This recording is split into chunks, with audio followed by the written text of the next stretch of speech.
This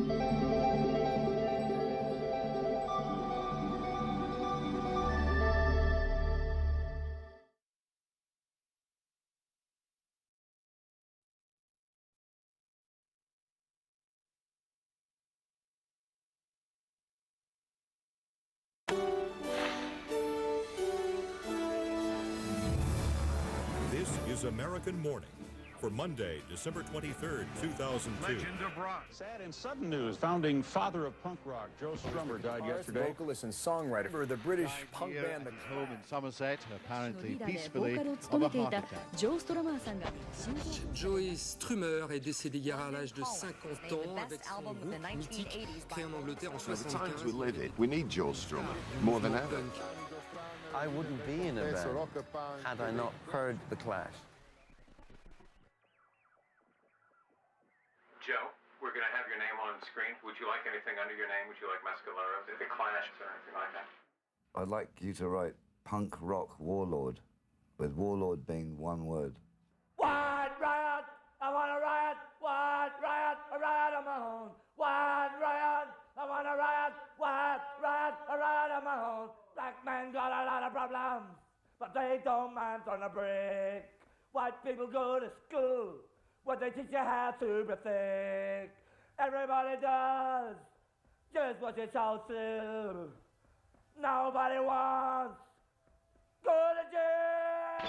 White riot, I wanna riot. White riot, a riot on my own. White riot, I wanna riot. White riot, a riot on my own.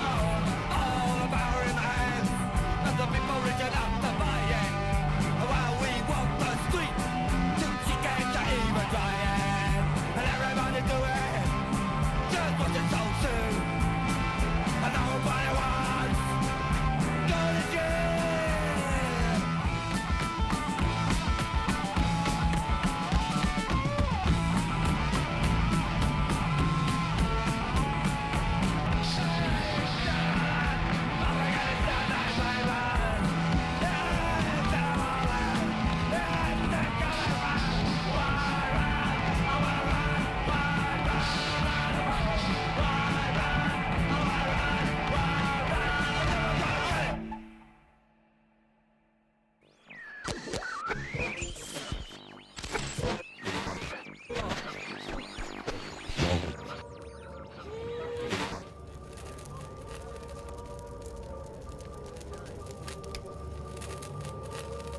All transmitters to full. All receivers to boost. This is London calling. This is London calling. First of all, welcome to the program. All peoples of the world. This is Joe Strummer at the controls. In Bush House in the heart of London. This land is your land. This world is your world. Your world. A lot of people won't get no supper tonight. We're going to say the unsayable and play the unplayable. Broadcasting what needs to be cast. If your radio's tuned here, your radio's tuned right.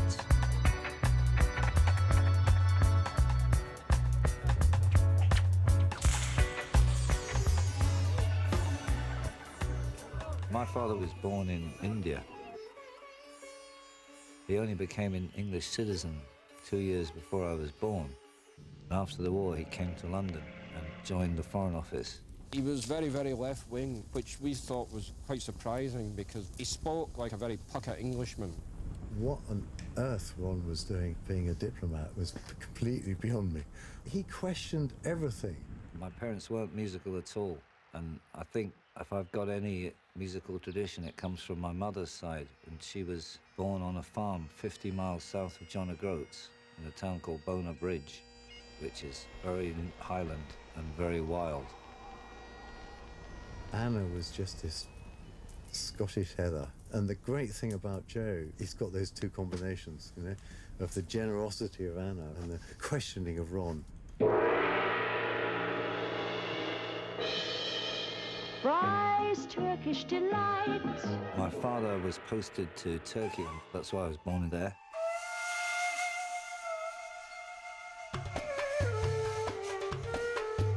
He was screaming in Turkish when he was about 3, shouting down the stairs some Turkish curse that he'd learned. David was 18 months older than Joe, and they were just like chalk and cheese.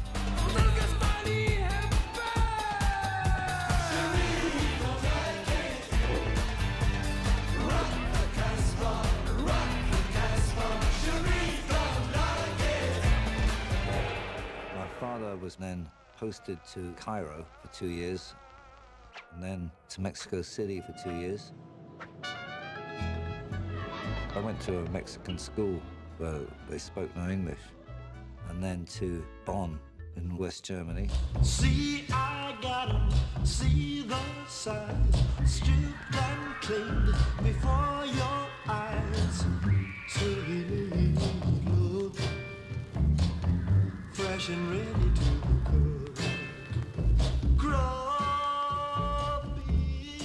That's a great Elvis Presley and my favorite Elvis tune because it's got that New Orleans flavor in there and you can feel the heat on the street. 1960, I believe, was the first time I saw him. Johnny Mello, he was called then. He was obsessed with taking my sister's clothes off. He said to me, let's take your sister's clothes off and hide them in this Uncle John's cupboard, because no one will ever find them in there. David would just go along with us. Even at that early age, Joe seemed to be the leader of the two of them. Then I came to England to boarding school. I often think about my parents and how I must have felt about it, because it was like being sent away and seeing them only once a year. It really changed my life because I just realized I had to forget about my parents and deal with this.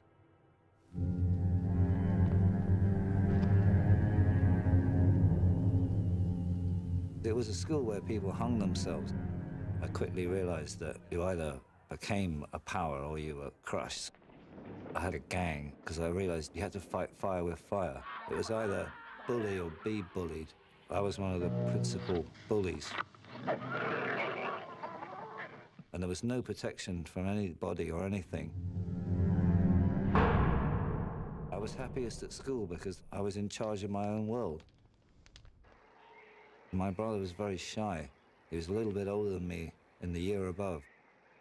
They used to say in school he hadn't said a word all term. And I was the opposite. I was a mouthy little git. Joe kept himself out of trouble, very cleverly. I mean, we'd all be in the shit, wouldn't we? Most of the time. Joe always... He knew how to handle people, even the people that were trying to hurt him.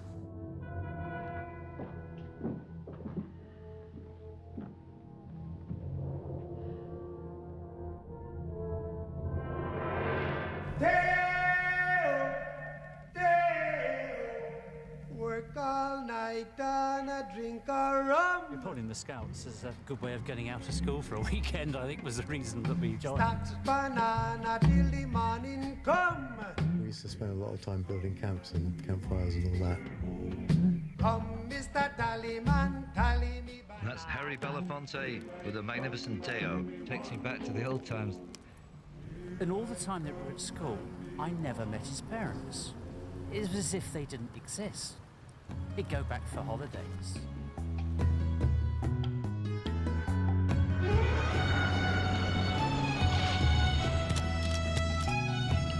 Come in Africa, you're receiving us.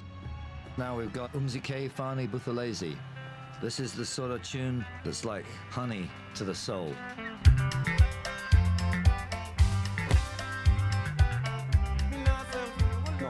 Made a big impression on him. He liked the people. I think it just gave him a wider perspective in the world at a very early age.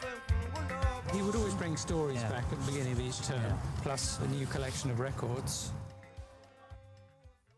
I can remember hearing the Rolling Stones coming out of this huge wooden radio in the day room.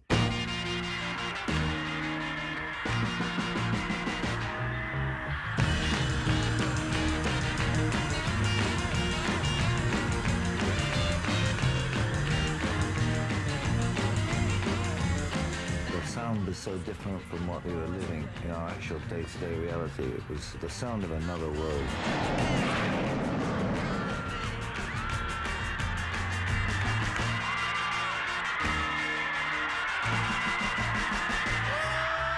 That's the moment I think I decided to only follow music forever. That would be the way to live. I was a lousy student. I was always last in the class. My reports would be really terrible, the worst you can possibly imagine. My relation with my father was even worse. I began to dread seeing him, even the once a year, because the report would arrive in the post, and then all hell would break loose. I would say from my upbringing that authority was something to be avoided, if possible, attacked. If you could get in and attack it and get away without being burnt, I would say that was high on the list of priorities.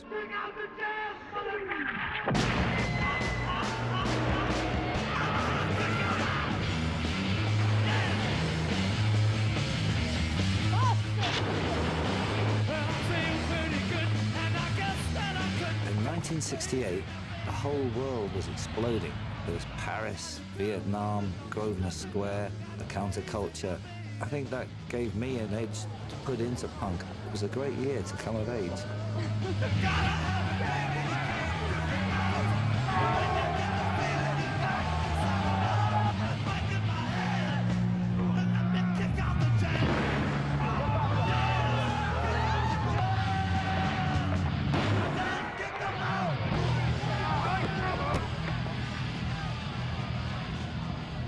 In a way why Joe was the way he was, but I could never understand what happened to David. Almost on one day, you know, you walked into his bedroom, it changed from being a normal boy's bedroom into being black, swastikas and fascism and Mein Kampf, ultra right wing. David just went into Regent's Park one day and took an overdose of pills. And finally went onto this little island. He decided that things weren't satisfactory. Joe, being the first person to see him, had to identify the body, which must have been a terrifying trauma. But he didn't talk about it. I think he wanted to kind of keep a lot of stuff at bay. Just keep it at a distance. I'm the family's unknown boy, golden curls and bendy hair, pretty girls with faces fair, see the shine in the black sheep boy.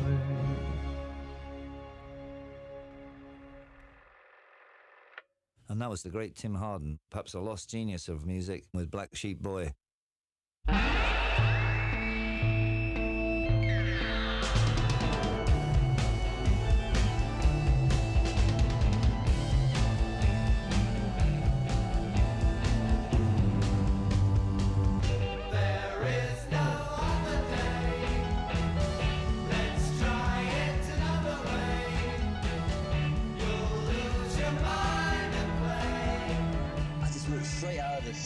Dead strict environment where you had to like really struggle to get out the game and straight into this seething LSD orgy.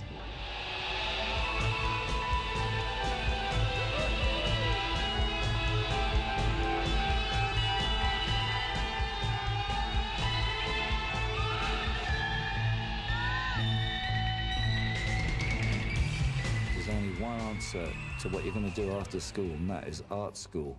The last resort of malingerers and bluffers and people who don't want to work. But the rustler, Joe, whose name was John, said, oh, my name's Woody. In the dead hours of night.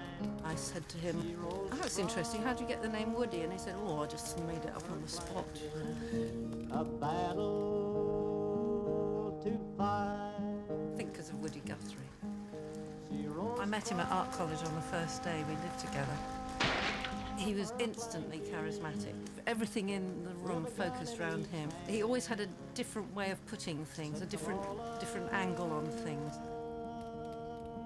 He was thrown out because he did a collage of used Tampaxes as art, but it was too much for them. Bang goes society's door. Rock-and-Roll is so secure. Once we find our love and trust, surprising what we say. I started to follow a musician around called Time and Dog. D-O-double-G. He had this years before Snoop Doggy Dogg. First collecting money for him in the London Underground, like a Mississippi bluesman's apprentice. Time was the guy who taught and showed Joe that music was the root. I bought a ukulele because I figured that had to be easier than a guitar, having only 4 strings.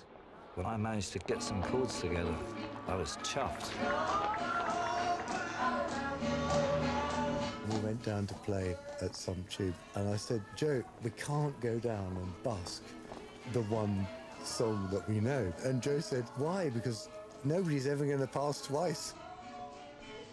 Timon and Joe were walking around in a park in Kilburn, and they came across a guy who I think had probably just come out of mental home.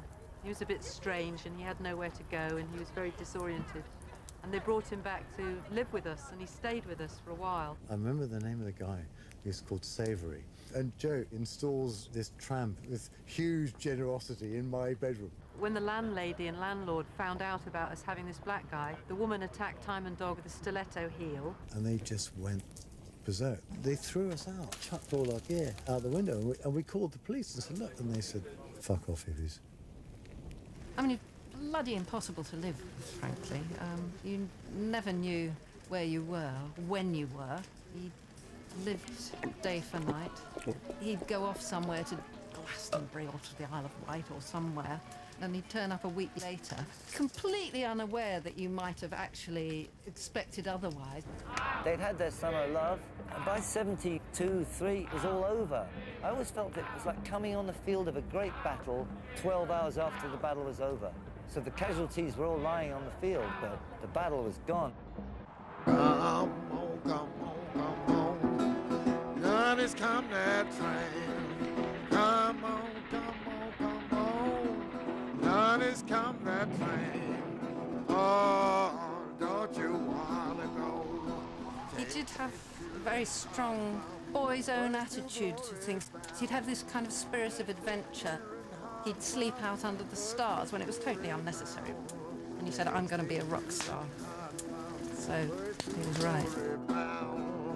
Oh, don't you want to go? That was Bucko White, and it's the syncopation there, all that provided by one man, which I really like. It was very difficult because I still really loved him. But I knew I had to get away because he was dropping out, and I was absolutely determined to carry on with art college. And I hitched down to Cardiff, and she told me to shove off. And so I started to hitch back, and the first stop off is Newport. And I had some friends there. Newport in 1973 was a very working-class town. You had the second largest steelworks in Newport. You had the coal mines still active, docks, there were boats coming up as far as the art college. There's nothing PC about Newport in those days. You'd go out and there'd be sort of punch-ups in the streets. It was a tough place. He'd come down from the south of England, the leafy suburbs, and he'd suddenly found himself in this industrial South Wales town, which was completely alien to anything he'd experienced in the past, but he loved it. He just appeared one day in the entrance hall of the college looking for me. He came with his guitar on his back. I had the feeling that he was getting away from or going to somewhere. He didn't sort of exactly fit in. He used to come back to my bedsit, and we just used to literally sit up all night while I played my records.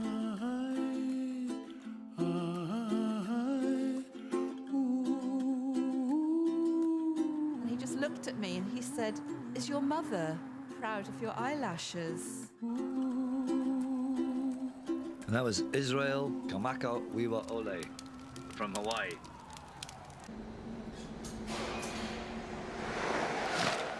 He used to sign on, and he got various jobs. He was working in a carpet factory and a rubber factory, come back with rubber all over his head. He took a job in a graveyard. I wasn't strong enough to dig graves. First morning they told me to dig a grave. When they come back, I'd gone down about 3 inches. He'd got the sack when he was found asleep in the grave. Although I wasn't at the art school, I crashed my way into the art school rock band that became known as the Vultures. Really make it nasty and homemade, you know what I mean? It gets loud enough. This is one of the first songs he wrote. Everybody ready? Take 4. I drew a cartoon saying how brilliant we were. Love is in here, thinking in the sun and rain. I watch 50 cars and I watch 50 planes. Meanwhile, all around me, my affairs generate. And all of those man, they go like to sleep. Hotels, cooking brothers, we're still at satisfied. I'm gonna set one scouring. We conned this Paul Booker to book us into a big blues club type place in Bristol, but the crowd weren't having it. They pelted us with beer glasses. So after that night, I just realized I had to get back to the capital. And now we're going to turn over the controls at the tower here to the great originator of all rap and ting. Mr. Uroy, let it roll. Instead of fussing and fighting, why not get together and live in one love and one unity, you know? By this time, they had this really huge squat scene rolling in West 9. 1974, there were rows and rows of buildings all bought up by the council and just left to rot. There were hordes of people in London who couldn't afford to pay rent. There was an estate agents called the Rough Tough Cream Puff Agency, which put out a newsletter of available houses. 1A Portland Road, West 11, access through the back door, has 11 large rooms, but needs enormous attention. There's a basement flat corridor up at number 10 Paris Square, West 11. And at 56 Pembridge Villas, West 11, is totally corridor up except for the basement window, and we need to sawn through under the cover of convenient bushes. The only thing to do was to kick in these abandoned buildings and then live in them. Joe decided to open up a squat and went down there with crowbars and opened up 101 Walston Road.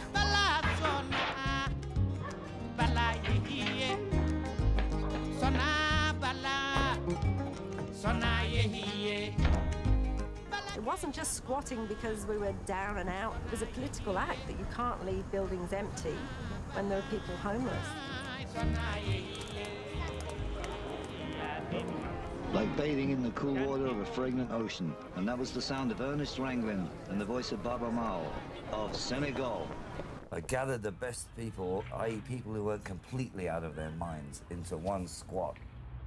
And we formed a rock and roll band, the 101ers. Down the road, I come a jungle partner.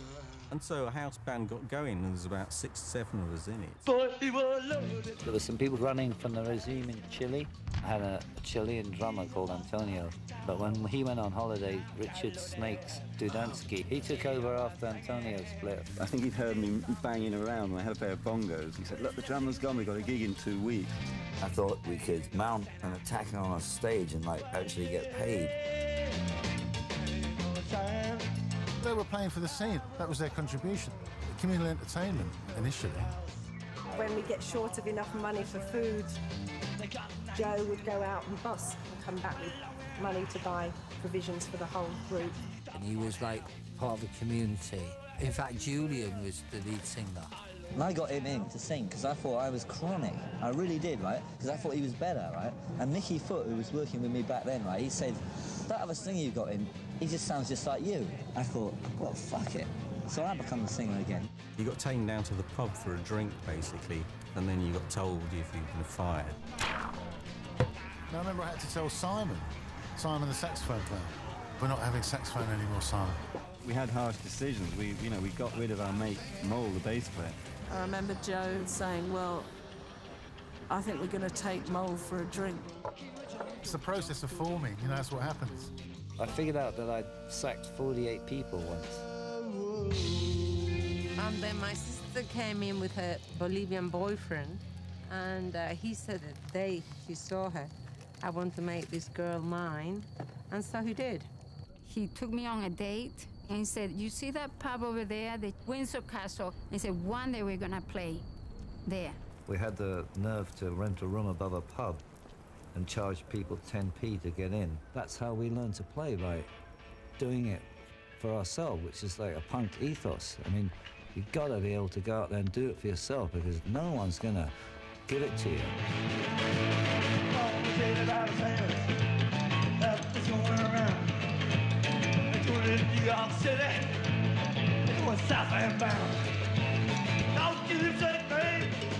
It soon became like a real big mashup. Gypsies would come and rip everybody off. Handbags would be flying out of the window and somebody would be catching them at the bottom. New York town. We were on stage playing and the police raided the place. And they didn't know who to search with all these like filthy squatters and gypsies and God knows what in this room. Mayhem broke loose. Carried on playing to this crazy thing going on.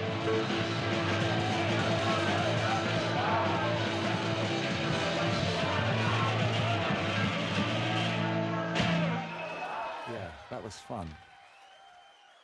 He was never bothered about money, never. Money didn't mean anything to him, but he did like fame. He decided to change his name to Joe Strummer. And of course it was really difficult for everyone because we all kept saying, "Hey, Woody," and he'd just blank you, he wouldn't respond. He'd just say, "I'm not cool, Woody, you know, my name's Joe." Well, it was either that or Johnny Caramello. I think Joe Strummer sort of won just by a little nose. I still can only play all 6 strings or none, and not all the fiddly bits, which is why I called myself Joe Strummer. Joe was a great inventor of names. He called me Snake Hips Dudansky. I've got no idea where he got it from. He called me Dick the Shit because my Christian name is Richard, and it was Richard the Third, it was Richard the Turd, it was Dick the Shit. I realised that we had to start writing our own material, so I wrote Keys to Your Heart, and I was just overjoyed that it came out good. Well, it's a love song, isn't it? For Paloma.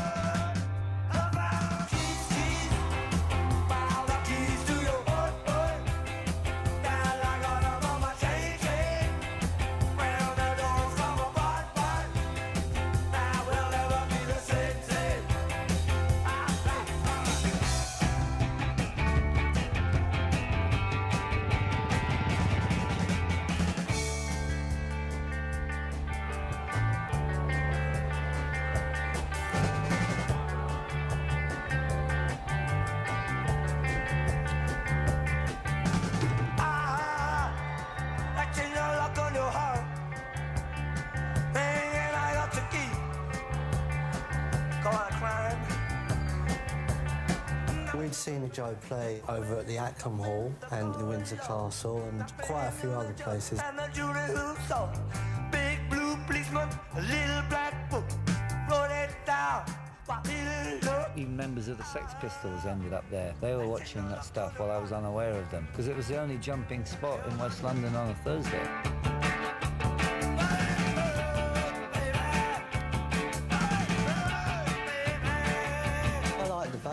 But Joe was something special, best frontman out there. The 101ers were about to be the top band in London. They were at a point that they were really making it, like the Roundhouse, but that was not really enough for him, and he just felt he needed a breakthrough. The Pistols had to come in and blow everything away. They were that stun grenade into the room before the door could go. They came out of nowhere, and they came to support us one night at the Nashville Rooms.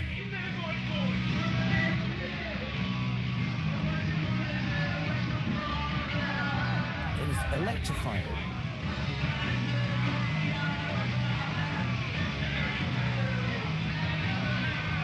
It was that difference.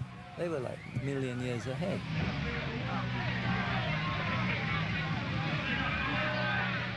I think Joe was the only one that saw anything in it. They destroyed everything that was going on in town that was completely over the second they came out on stage. I imagine he would have saw us play and then figured, you know, the rockabilly thing weren't working and this was the way to go. And right at that time, Bernie Rhodes walks into the gig. We went to see him at the Golden Lion, all of us. Keith went backstage and went, "Can we talk to you?" I think it was good luck to meet Bernie. The best bit of luck I ever had. And he drove me down to Shepherd's Bush. There, in the rear bedroom, was Mick Jones, Paul Simonon, Keith Levine, and me and Bernie walked in, and he introduced me all around, and then we sat on whatever bits of furniture we could find, and we kind of stared at each other. And he said, "I think you should form a group." And I thought about it. I said, "Could you give me 24 hours?" And he said, "Sure." Sid and Keith Levine came to the squat. There was meetings in rooms and people mumbling and groaning. It was very obvious that it was two different kinds of people, really. He said, "Oh, I just love the way you play guitar." And I said, "Why don't you be in the band then?" And he went, "I will, I'll do it, I'll do it." That was it. He came out and said, "Right, that's it. The 101ers is finished." And it was a bombshell to the rest of the band. I mean, I knew it was in the air. You know, it was that the 101ers were the problem with the bass player, that we'd got to get rid of the guitar player. So I knew something was happening. Anyway, the following day I bumped into Bernie Rhodes, who was there. Let me say something really quickly. Yeah. I formed the Sex Pistols, not Malcolm. You know that, don't you? Yeah. I found John. Yeah. Auditioned him. Yeah. Put him in the group. You know, I don't take the credit now. I take it later. And it was very clear that he was the kind of guy that called the shots.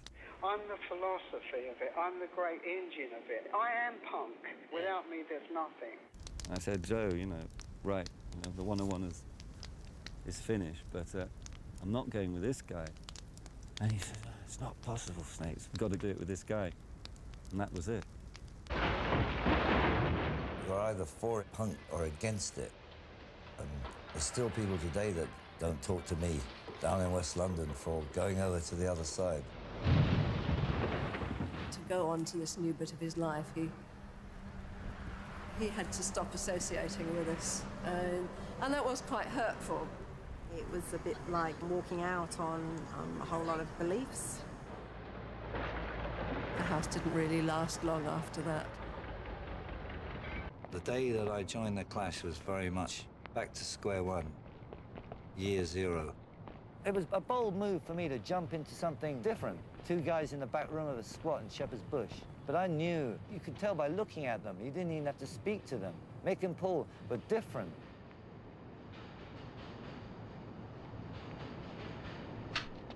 I think we started to rehearse that afternoon.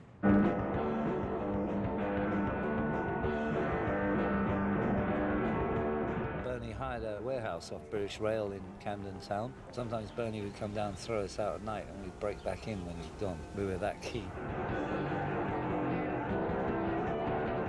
It was very much being like in a 24-hour gang, you know? We only had each other. I knew I wasn't fitting in, and I wanted to be in the band, and it really got me down because I realised, shit, this isn't my band. I left the band. And then it just worked. It just made it that it was going to work. Paul was just admitting that he couldn't play, and he admitted to me that he had no idea what this instrument was, right? And for a minute I thought, oh God, a whole room of people with no idea how to play anything. Is Millie supposed to be producer of this? Yeah, you. Get You've on got to with be it. Count joking. it in. All right. Shut your mouth. Count Shut it in. your eye. Don't tell me to shut my mouth. mate. Go on, do that. We get really frustrated to have to quickly rush over and do all this. Give us an E.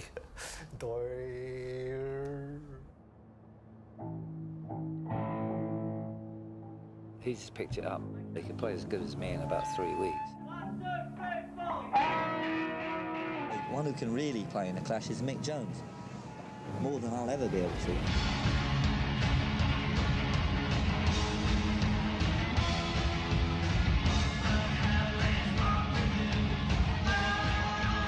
What happened to your teeth? My teeth? Yeah. I've never brushed them. I'm a walking advert for brushing your teeth.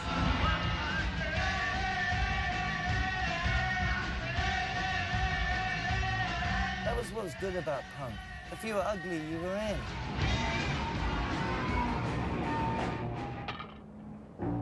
Sounds like low shit. Sounds great to me. At first, we will have to work more and eat less. Look, you know, in the next couple of months, this country's going to have it really hard. Next couple of years, maybe. We ain't started yet, right? But I do believe that if you do it in your own way, you have 2 years of hardship, and I really mean hardship, you might get out of it, all right? I'd been writing with the 101ers, but with no focus or idea what to write about. And Bernie Rhodes said, write about what affects you. The Clash, for me, right, is a chance to get some great words going. And for Mick, he's really into the music, like, he can hear arrangements. You know, he knows what the bass should do, he knows what the drums should do, he knows what the guitar should do. You can hear it in his head, right? I can't hear that stuff.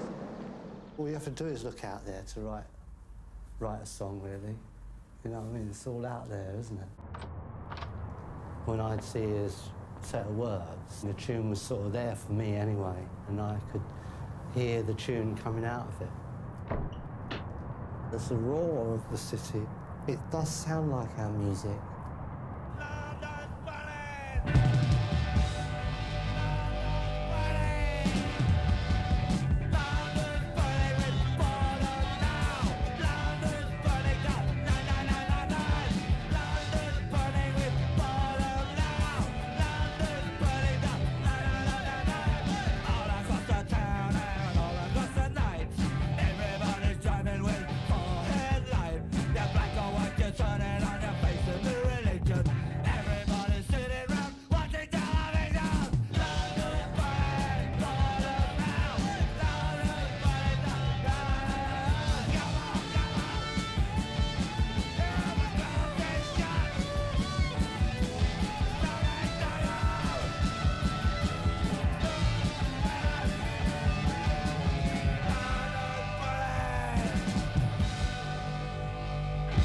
I believe that you gotta live something to sing about it in a convincing way.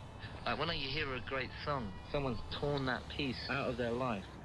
You couldn't go the full way with Joe. There was something hidden that was a very deep thing. I ran up to him and I jumped on him. He's with his cool friends and they're all punked up and there's this long-haired hippie girl jumping on him. And so he was kind of different, like a little awkward, and we never were like that. We were always very close. He was just very different, like trouble, and like serious, you know. He said, these hippies are all farts, smoking pot and all that, and so I changed. He had encouraged me to be in the Slits. He was showing me how to play the drums. He was supportive, but very soon it became not a good thing between us. We were almost Stalinist in a way that you had to shed all your friends or everything that you'd known or every way that you'd played before. So that all might see and agree. The laws were inscribed in a prominent place, to be remembered and obeyed forever. I mean, do you have a moralistic view of anything you do? Yeah, I wouldn't steal money off a friend.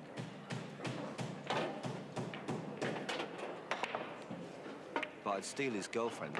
Right. I think too much, you know, or not enough. I mean, I think all the time. I think thinking is like real fun, you know? I get a lot of fun out of thinking. I mean, I can't see any other point to getting up in the morning, doing everything, and going to bed and getting up again. It's just the thinking that makes it a point to it, you know?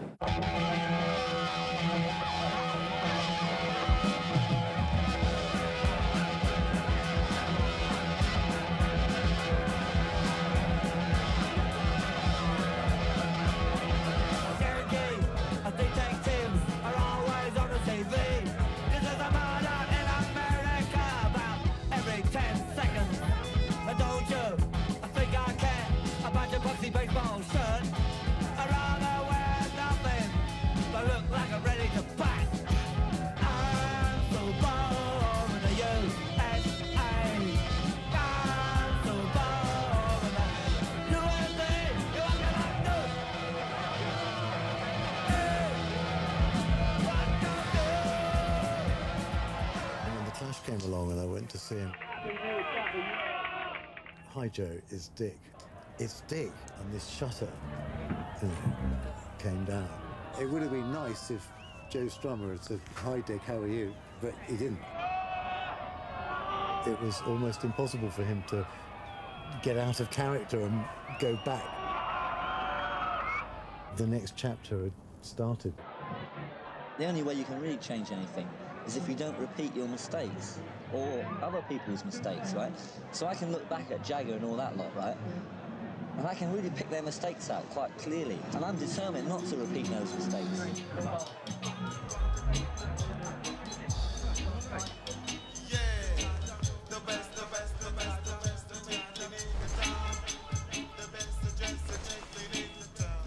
I value my existence by what I achieve, you know, by what I create. That's it. Creation is everything, you know. Yeah. I think it's, anything special? No, just blanket coverage. I don't know what I'm after. If I knew what I was after, I probably wouldn't bother to go after it. Give it a good hammering, John.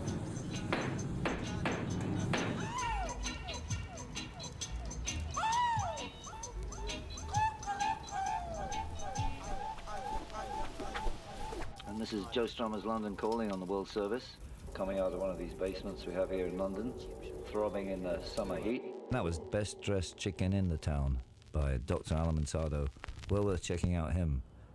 To kids like me who didn't really read newspapers, he kind of informed us about events that were going on in the world and made us politically aware, I guess. One of the things I like this group to do is to try and stop loads of kids joining up to the National Front just because of ignorance.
Big Brother really is here. It's worse now than ever. Even your Oyster card. You can tell where you were. They can tell where you're going. I haven't got one. There was a moment where the world stopped. I mean, everything just stopped. 1976, 1977. Suddenly, ideas became more important than guitar solos. And a certain integrity became more important than driving a Rolls-Royce into a swimming pool. Rock stars were like Greek gods. You were lucky to be in the room with them. Oh, look, that's me. That's me there. All that came to an end after the Clash. There was a feeling that if the Clash could do it, you could do it. I just want to preserve, right, my personal freedom. I just want the right to choose, right? And it ain't no use me having the right to choose, right? And not everybody else to have it, right? Everyone's got to have it. I just thought I joined a band to go to parties and have fun, not to argue about politics night and day. It felt like me versus everyone else. That's why I left, because it's such a grueling onslaught the whole time. Mick found Topper, and Topper came down, and it just smoked.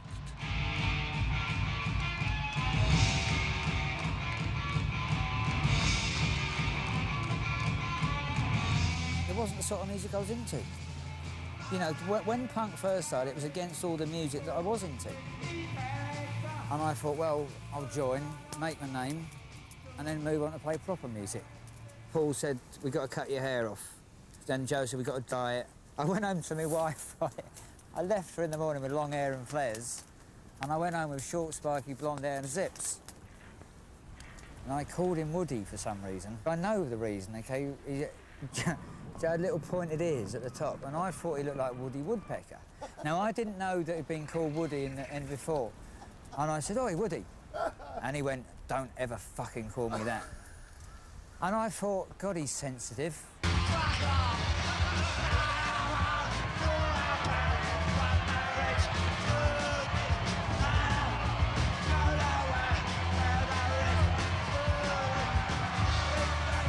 It's not a bad thing to have the Clash be your first ever rock show.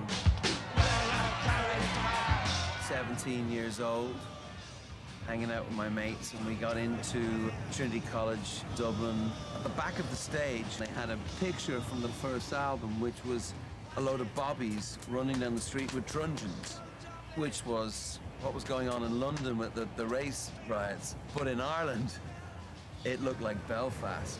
So it was a very, very, very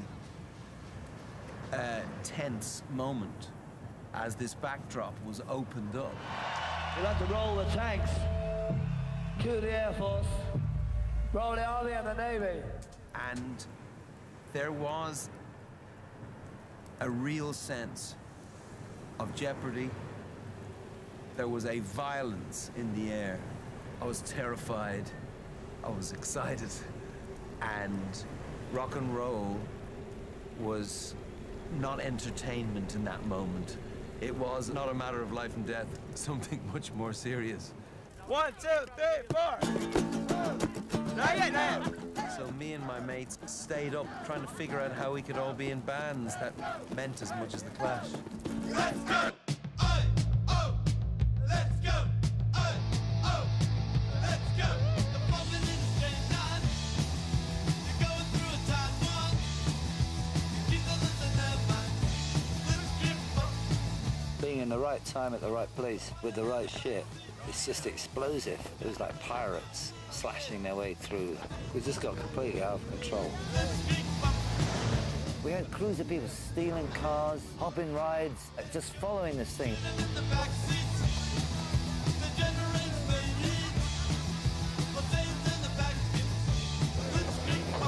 I remember once a local TV station came to shoot us in the dressing room before the show. We always used to let people in because, hey, the audience were our friends, you know what I mean? And behind me, it was like one of those jokes where 19 people get out of a baby car. Someone had opened the dressing room window, and people were climbing in from the alley. And there's like, I'm not joking, 50 people climbing through this window like a Charlie Chaplin movie. Hey! Ho! Let's go! Hey! Ho! Let's go! Hey! Ho! Let's go! All right, Blitzkrieg Bop by the Godfathers of Punk Rock. Ladies and gentlemen, the Ramones. If the kids didn't have money to get home, he'd give them money to get home. If they didn't have money for drinks at the pub, he'd give them money for drinks. The police would wait till we were driving across the mountains. After a few motels, we'd started to borrow the pillows because it made it easier sitting in a coach seat overnight if you had a pillow. So when they couldn't find any drugs, the police searched the bus and they came up with something like 30 pillows. And then they found hundreds of hotel room keys. And they said, right, that's theft. And then they threatened to charge every one of us individually with one each and keep us there all night. So Joe said, I'll do the pillows, you take the rack for the keys. And we were locked in the same cell for like 3 nights. You're going to room 101. We really got close and we just talked honestly, and I got to speak to the real Joe.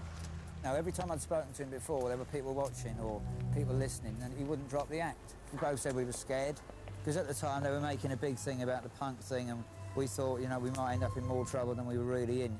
You know, just got honest with each other. He still had this thing about he was a punk rocker, but he'd been to a public school. They always fucked him up right from the beginning, you know? I don't care what he's from, he ain't a phony. You know what I mean? And he weren't acting a role. You know, he believed what he was doing. I think Gabby started going out with Joe, and I just remember this guy walking around a flat, or a little council flat, with his shoulders up here and his black leather jacket, mumbling. He never said much. They moved to Ladbroke Grove. I'd go there, and then I got to know Joe. He was a great host. He was a brilliant host, making sure everybody had something to drink and chairs to sit on. Coming from a family of diplomats, he'd been taught, you know, to bring out the cocktails for other guests when he was staying with his parents. Hey, Mick, you want some LSD? Better have free. Yeah. You want to really get out there. I definitely believe, because of punk, that you can have whatever you want. You know, you say, fuck off, this is what I think. But I definitely think that's what formulated me as an artist. I was the Clash fan. I seen them in '78, they came and played at the Apollo and there was a riot. The Bouncers were big Glasgow thugs who really hated the punks. Clash had to keep stopping the gig. I couldn't sing if I felt that people were being brutally mistreated. They're fucking dancing! All right, listen, you're smiling! I really loved them because they stood up to the Bouncers. The audience are your friends, and you know better than them. We were one with the audience. Should never feel above anyone.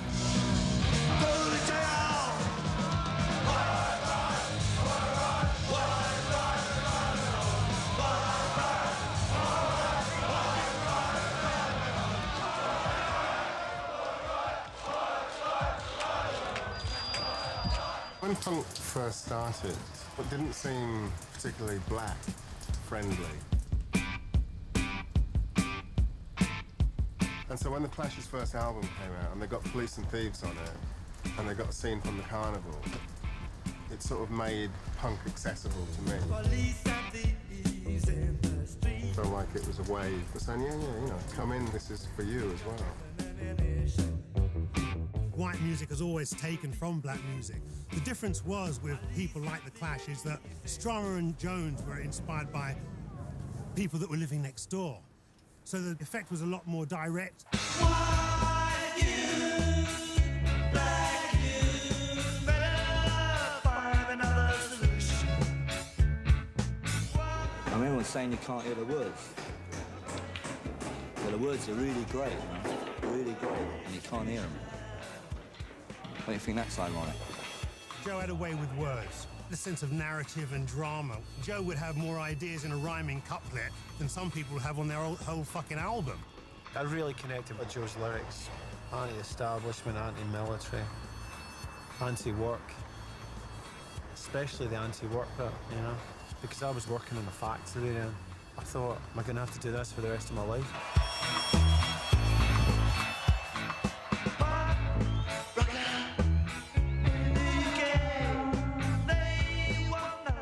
This is why we came up with so much idealism, because we figured we was going to need that much to combat a situation like being rich and famous. All I had was those blokes. I had to do something with them, right? I did as much as I could. No, I used to consider Bernie as a pain in the arse. He always just seemed to be stirring it up. He always wanted trouble. Joe, I didn't realise, was such a coward, right? Mick, I didn't realise was such an egomaniac. Paul, I didn't realise was such a pussy whip guy. And the other one I couldn't stand. He called me, what was it? Provincial tosser. Because I came from Dover. Bernie got sacked. All of a sudden we were on our own, as if like Daddy had gone away. And I think this is where we proved ourselves. We stayed in some shithole in Pimlico for 5 months. We were in trouble. We'd lost our management. We just sat there every day and wrote and wrote. And we got that thing down so good, we ran into a studio, we knocked the whole thing off in like 3 weeks and 2 days. London calling to the faraway towns. Now war is declared and battle come down. London calling to the underworld. Come out of the cupboard, you boys and girls. London calling, now don't look to us. Phony Beatlemania has bitten the dust. London calling, see we ain't got no swing except for the rain and the truncheon thing. The ice age is coming, the sun's zooming in. Meltdown expected, the wheat is good in. Engine stuck on him, but I have no fear, cause London is drowning. I live by the river. At the time I was living right by the Thames. I was following a lot of the doom prophecies. You know, the scientists having the big arguments about who's right and who's wrong. One lot was saying the ice age is coming, and then another lot was saying we're going to collide with the sun, making you feel like I'm just an ant, is it worth living? Then they were going on, but you better watch out down there on the Thames, you're due for a flood on the spring tide, you're all going to drown. I was cheering myself up by putting all these ridiculous things into one basket. Played it to Mick, and he said he loved the song. He tapped the lyric sheet with his finger. He told me to write the message that we were going to call out around the world. It needed to break out and reach America. Now get this! London calling, yes, I was there too. And you know what they said? Well, some of it was true. London calling at the top of the dial. And after all this, won't you give me a smile?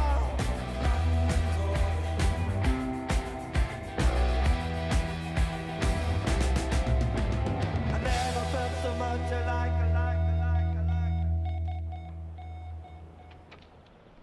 So the Sex Pistols landed here in 1869.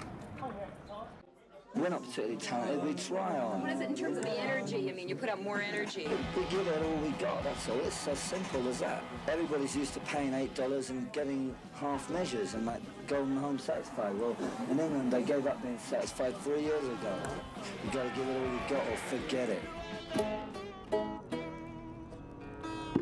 He knew the culture of America. He knew the literature. He knew the music of it, backwards and forwards.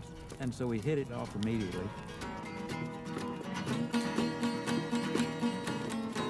Here was this unlikely meeting of guys that grew up thousands of miles apart, but the same things moved us.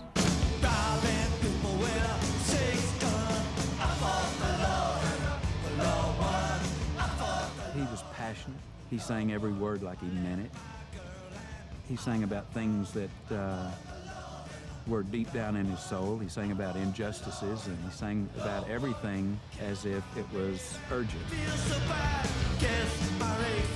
I don't know if his politics could be separate from his art. They're kind of a spiritual politics. He didn't ask you to just question authority. He asked you to really explore the very nature of authority. What does it mean to be free?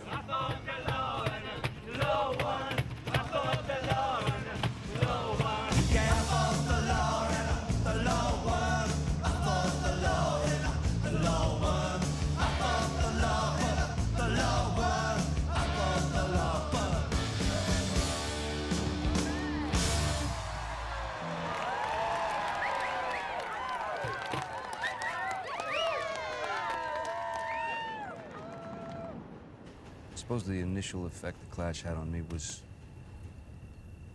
the proper effect. You know, you were experiencing a sincerity, not only in the lyrics, but in the music as well. You know, there was a truth in the attack. They sort of pretended that they hated America, but Joe loved cowboy stuff and big cars and big pizzas, and when you went to the bar, a single was a double. Honey, I forgot to duck. So there was a lot of things that they liked about America. I came out of the Vietnam War, and I was very much into people's liberation struggles. In '76, I got very involved with the Sandinistas. It was a sort of teenage revolution where the people actually, for once, took control of their own country for the first time. I was given, as a gift, these fighting scarves that they used in Esteli. Esteli's a small town in Nicaragua, so that the Somoza troops wouldn't know who they were. Then I gave these to Joe and Mick. They decided to call the record Sandinista to redress the lack of information that was in the papers. I never knew who the Sandinistas were or where Nicaragua was. The lyrics of Joe Strummer were like an atlas. They opened up the world to me and to other people who came from a kind of blank suburbia. It's up to you not to heed the call up, I don't wanna die. It's up to you not to heed the call up, I don't wanna kill.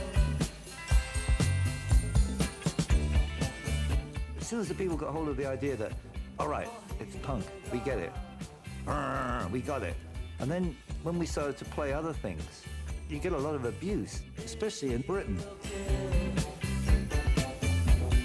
I mean, my favorite Clash record is Sandinista, and the whole concept of that record of people standing up for their brothers and sisters and not taking any shit. There's like the same ethos of punk rock. But they couldn't have been my favorite band of all time if every record hadn't grown and hadn't gotten better and hadn't changed. And it's the biggest inspiration for me with our band, with the Chili Peppers. I mean, because there's no point in carrying on if you don't have something new to say. Sandinista, the triple, for the price of one. We wanted it released for a low price, because we felt that records were generally overpriced. And that's when the record company Freak, they were quite happy to bury that one, I think. You learn a lot about life, getting shafted royally. And anyway, after Sandinista, I realized that I wanted Bernie back.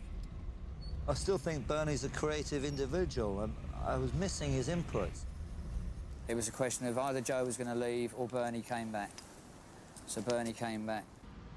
With a vengeance. The Clash was a rusty old wreck, and I had to grab it and do it up and put my engine in it, my updated engine. Yeah. Would you like to interview our manager while he's here? Catch him while he's hot. Bernie. Bernie. Bernie. Oh, don't leave him. Let him sit. Sorry, that's Bernie Rose. Sorry about that. Come back. He invented punk. It's obviously too much for him. The Clash became like a family. It was like warring brothers. I think the others kind of looked up to Joe. Joe was like the big brother. He was a bit older, I think that made a difference, and he was probably the most forceful. Then we found our greatest success in commercial terms. The Clash invade America, next Off the Record.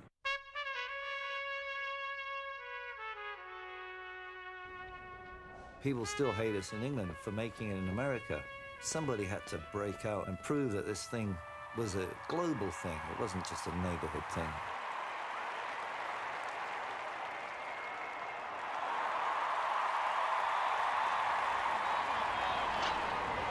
Only half the people could get in, and they started rioting in Times Square. And it was right across the States, the first time since Frank Sinatra that they had to close off Times Square. It's a madhouse there. It's crazy in there. The Bond's manager, Joel Heller, denied his club had done anything wrong. Well, did you have, no one, I cannot say that we overbooked. All over New York, you could hear our stuff coming out. There was a black mix of Mag 7. That was coming out of every ghetto blaster in the city every hour. That summer, that moment, we had New York.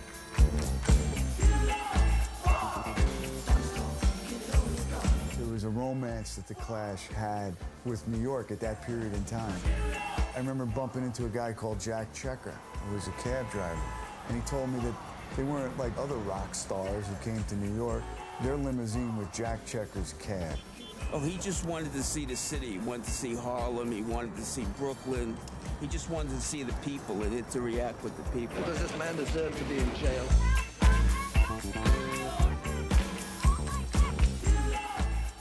I mean, they took New York, and all the artists wanted to see them and wanted to check them out. The Clash was a revelation. Something. It took us back to the first excitement of hearing rock and roll for the first time. And all that sound about Raging Bull. Interestingly enough, in Raging Bull, the music that is there is music from the 40s and 50s and opera. But the place I went for the source for creativity came from the Clash, really. I did see the Clash at Bonds, and Grandmaster Flash opened for them, and they were practically booed off the stage. It was crazy, like 3,000 people, like everybody say, hold, it's like, fuck you. Say, yeah, get the fuck out of here. When the Clash came out, Joe reprimanded the whole place, you know, and said, you know, you gotta give him a chance, you know, you gotta listen, you know, like, don't do that. You know, and the whole crowd was like, oh shit. Strummer just like did a number on us. Even when I'm vomiting on a carpet in an airport, it's him who's standing up for me, having to go at the journalist, saying he's ill, leave him alone. And... Shut up, will you, stupid cunt? Oh, thanks very much about that. Yeah, that's what you deserve with that sort of crap. What do you think we are? Do you think this is 1976 and you're talking to the Sex Pistols? Piss off or I'll fucking piss all over you. If he feels like throwing up, it's because his stomach hurts. I don't need your jokes to fucking contend with. If you haven't got something serious to say, piss off. Well, it's serious. Well, you tell me. How about life and death? Never mind who pukes on stinking carpets.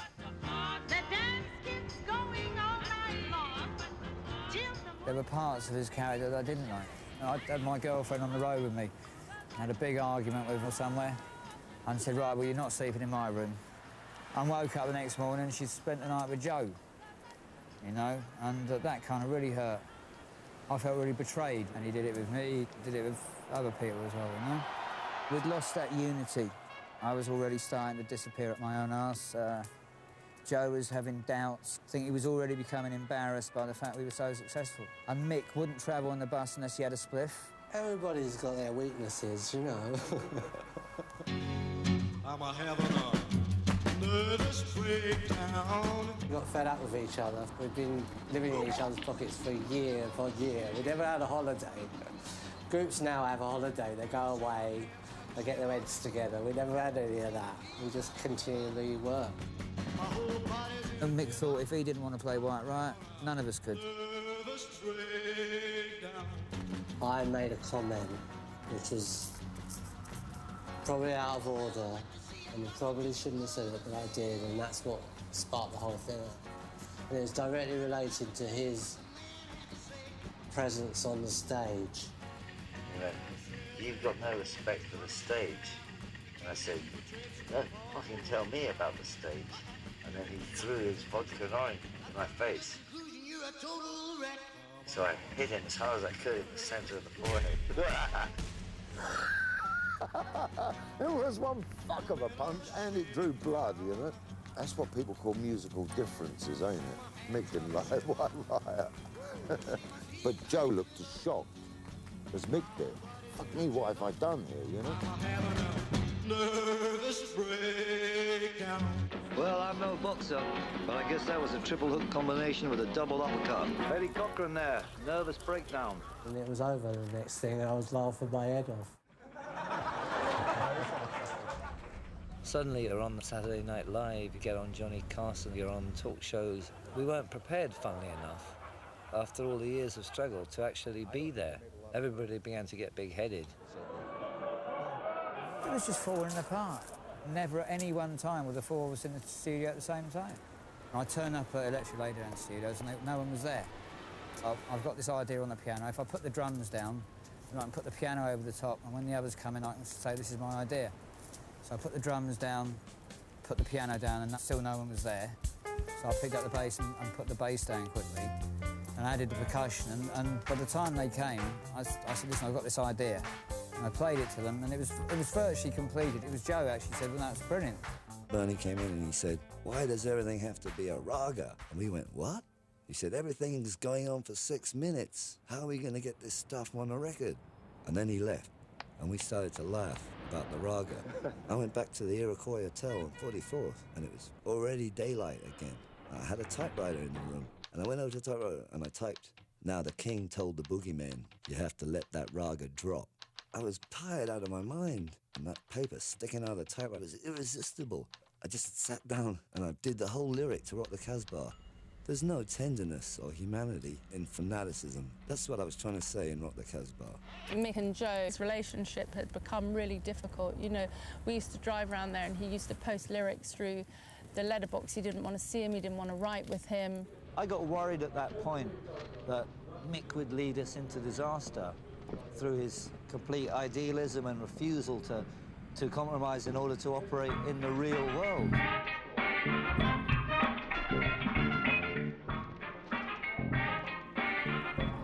You know, Mick's an emotional guy, wears his heart on his sleeve, and quite often was the fall guy for things that Joe was actually responsible for. And Mick took a lot of undue flack, but that was Joe doing his Machiavellian manoeuvring number so that he wasn't the bad guy. But we're not very good at making life easy for ourselves. We never have been. We keep going because, like, we are the real McCoy. We're not going to just fold up and in a few weeks you wonder what all that was about. We're going to be here and continue and get harder and rougher than tough. Dreader than dread, you know. It was the eve of a tour. The tickets in the UK were not selling that well. So Bernie Rhodes said, look, you've got to disappear. I said, well, Bernie, if you really think I should disappear, I will. where do you want me to disappear to? And he said, well, I don't know. Go to Austin, Texas. You know that fellow there, Joe Ely, the country singer? I said, OK, Bernie, I'll be seeing you. I took the boat train to Paris instead, and I thought it'd be a good joke if I never phoned Bernie at all. He was going to be thinking he was going to be acting, you know, oh, where's Joe gone? And really, he was going, where has he gone? And I ran the Paris Marathon, too. And eventually they hired a private detective to find me. What is he up to, and what news is there of his whereabouts? Who can answer that? Cosmo? We don't know where he is, and we can't find him. And if you're listening, Joe, I said this before, please get in touch. We need to talk to you. So in no way is this any kind of publicity stunt? None whatsoever, I tell you. He was just proving, without me, this band can't go on. And when he came back, it was either me or Topper.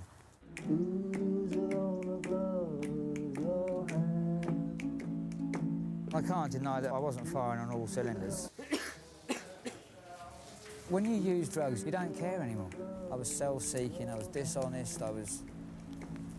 You know, I didn't really give a fuck about anyone. They have to undo my boots for me because I can't undo them. Oh, right. Yeah, hurry up.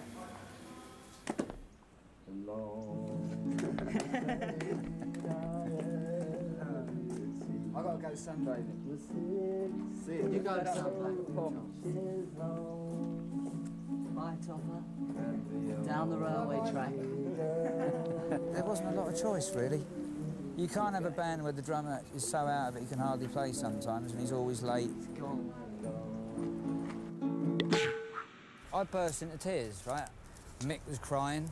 Then Joe kind of softened. He said, listen, it's not the end. If you pull yourself together, we'll say you've been sacked for, you've got nervous exhaustion, and if you get yourself together by the time we come back, you got the gig. I tried to stop, and about a week after they started the American tour, I think Joe got drunk, and he said, we had to get rid of Topper because he was a heroin addict. And overnight, do you know what I mean, I was Topper from the Clash resting through nervous exhaustion to being sacked for being a junkie. And that's when I started injecting.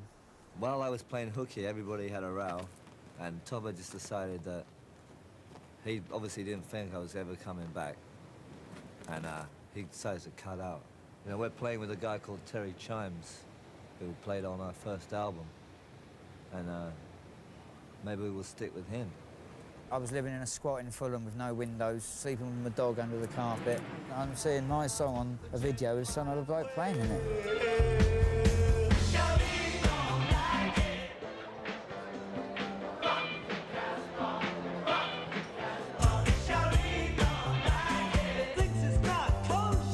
I don't think we played a good gig after Topper was fired. Rock the Casbah cracked the top 5 in America. We want to be #1 in every country in the world.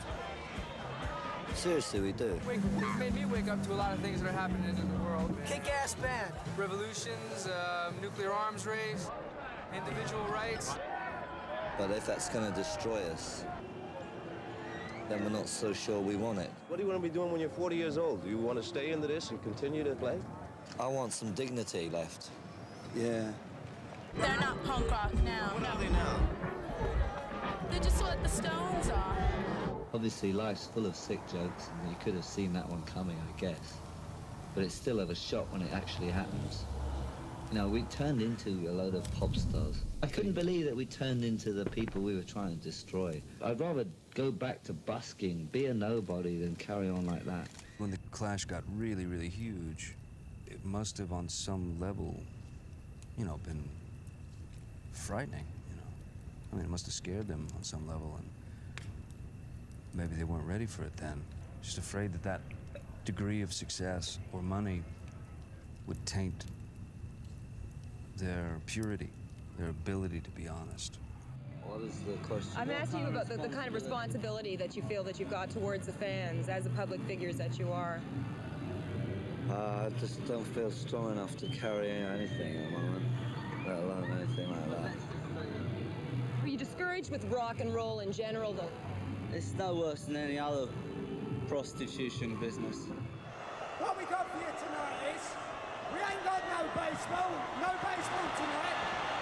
We ain't got no football, they're on strike. But what we have got for you is a little bit of what's going on in London at the moment. So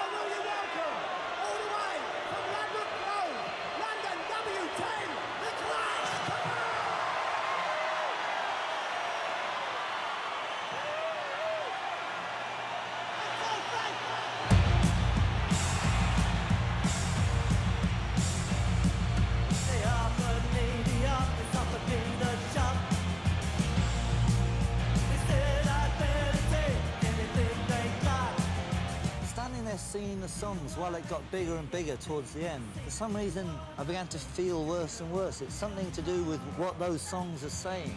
Career opportunities are ones I never know. Every job they offer you to keep you at the top. Career opportunities are one man. It's all right when we were part of the audience, part of a movement. But I hate the army, I hate the RAF. Once it became thousands of miles removed from that, I began to freak out.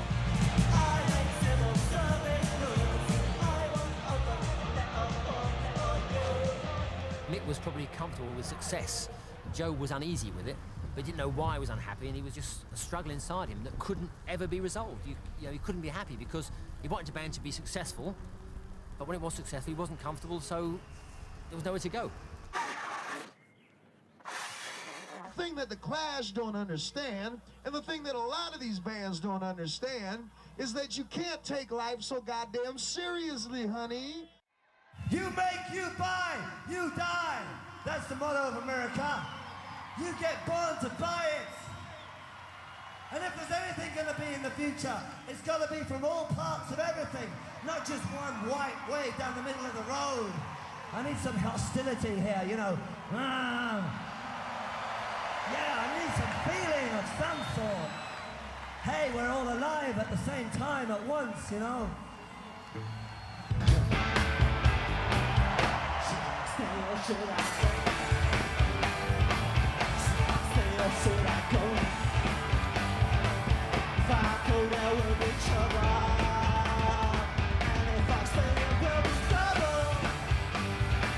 So you got to let me know.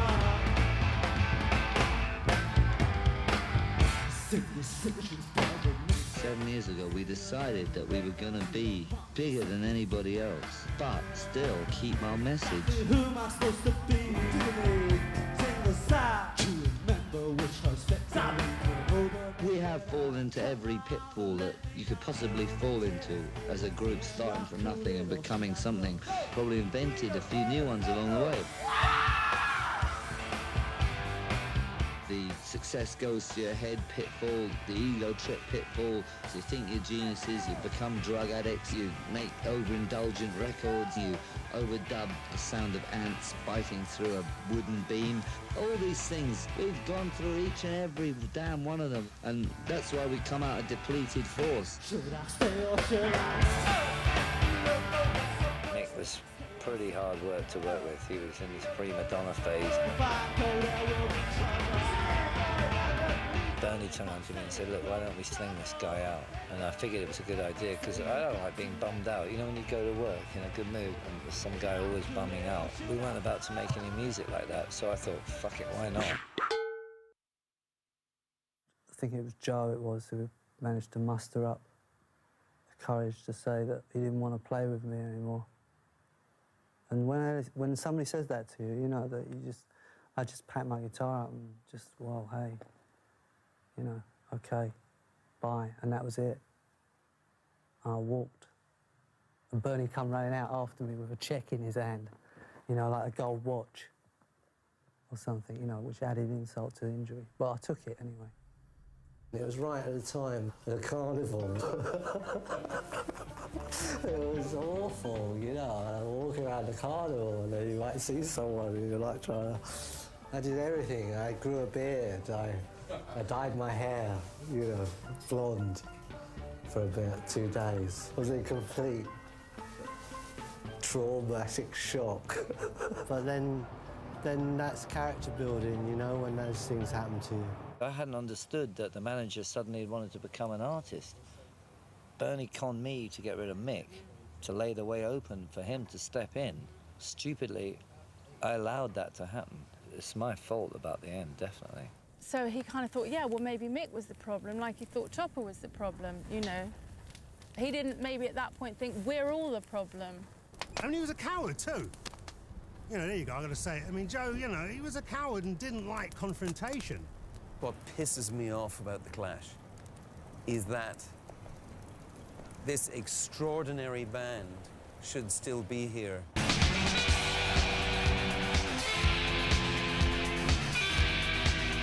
We had to restructure our group to get rocking again.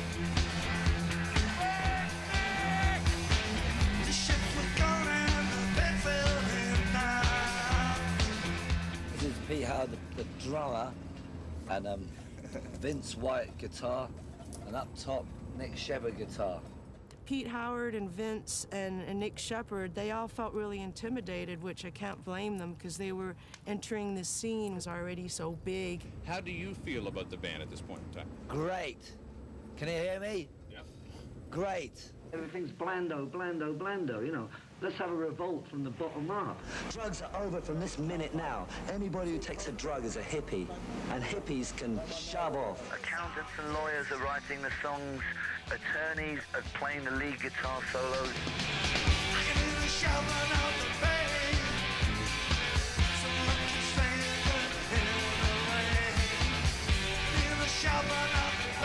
Bernie Rhodes wanted to really take over big time, and he wanted to be the producer, and I let that happen. Everything was wrong. There was no vibe. It was all Bernard's ego. Eventually, I snapped. Strummer, he was a bloke to do the job. He was temporary. He wasn't permanent. And that was the end of it.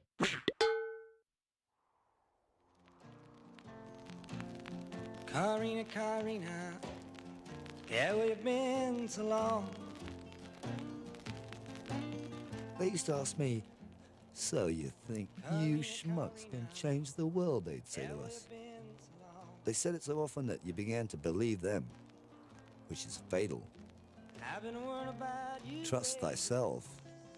Baby, please come home. Joe came into Granada in 1984. He was looking for the Federico Garcia Lorca things. Quickly, the gossip spread in the city that this guy who is like a hippie, he's so dirty, he seems to be Joe Strummer. So I went to the bar and said, hey, are you Joe Strummer? He told me in Spanish, sí, hombre, ¿qué quieres beber?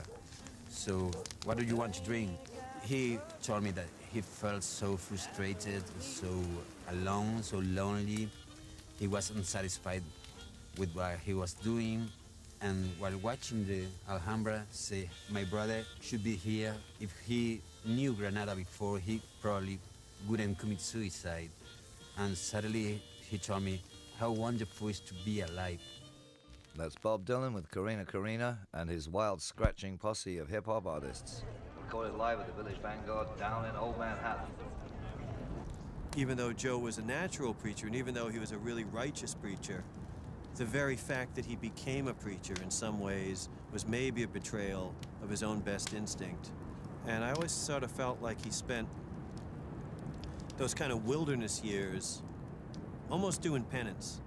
You know, I had to really disassemble myself and examine all the pieces and put myself back together. I really felt completely destroyed by that experience. And also, my father had died while we were on the last tour. And when I came home, my mother started to sicken, and then she died after the end of that year. You know, I lost my parents, my group. You want to think about things, you know, you become a different person. No more was I an adolescent. I'm a London parent. I've got kids now. Joe had to really exorcise the ghost of the Clash. It was a journey that he had to take through where he'd been, what he'd achieved, and his part in it all exploding.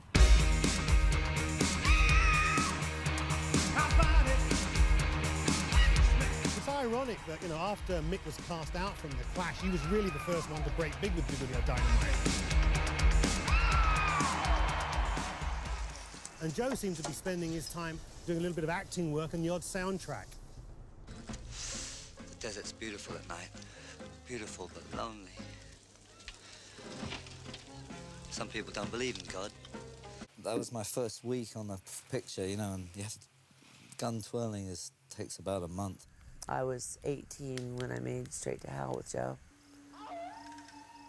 I was broke, I was busted, I was in love with a total loser, and I had no place to go in London. And I called Joe, and him and his wife and his children took me in like I was, you know, their family. It's great having kids because that brings you back down to earth. You do find yourself shouting, turn the bloody music down, you know, turn that rabble. I guess it's some sort of learning thing that we've got to go through. Us rebels thought that we could somehow escape, you know, but it's all in us somewhere, isn't it? We become our parents slowly but surely. I saw him withdraw. He would just completely cut off and go to his cabin or his cell or his whatever he created that was very private, and he'd retreat to that and he'd do his thing. So I suppose in the conventional term, he wasn't 100% brilliant father. When he was on, he was fantastic, and when he was off, he was just not available. He really loved those girls. There were a lot of uncertainties with Joe, but that was one thing that was very clear. You were lead singer of The Clash for many years, and Many. now you're hanging around. Are you looking to form another band? No, I'm kind of just doing a bit of music for film. But I'm not really looking at that as something to do long term. I'm more like trying to get my bearings, you know. It takes a while to recover from 10 years on the road with one group, you know. I can't seem to snap into it that quickly. I got a phone call from him, like, you know, Xander, we're up here in San Francisco, you know, at Russian Hill Studio, and I want you to come up and bring a Spanish guitar. You know, it was like, that was the message. That was my call to arms to be a part of that Walker soundtrack. I think Walker was one of the finest things that he ever did. He was really proud of that. No one's ever heard it, but don't mind. I am actually in it as an extra. I grew a beard and grew my hair really long. I used to run about wearing rags.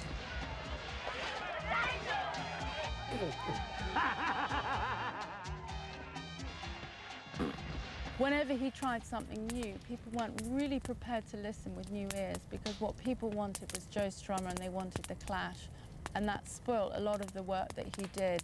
One day I was standing on Portobello Road and I thought, do you know, it's time to cut down on my drinking. And I walked home and the phone rang, and it was the Pose going, hey, you've got to come on tour. So I did a US tour, depping for the rhythm guitarist in the Pose. Okay, I'm gonna go out and get vibed up. I think the Pose gave Joe a good appetite to start playing live again himself, you know.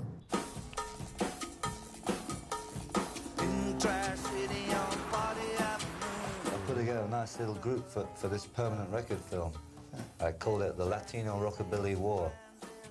I wrote the music and then I went out for 3 nights looking in all the little clubs and bars and little underground scenes that are happening in Los Angeles. I just picked the musicians from watching them. I already knew Xander because he worked on Walker, but I picked the rest up from jazz clubs and Bohemian dives.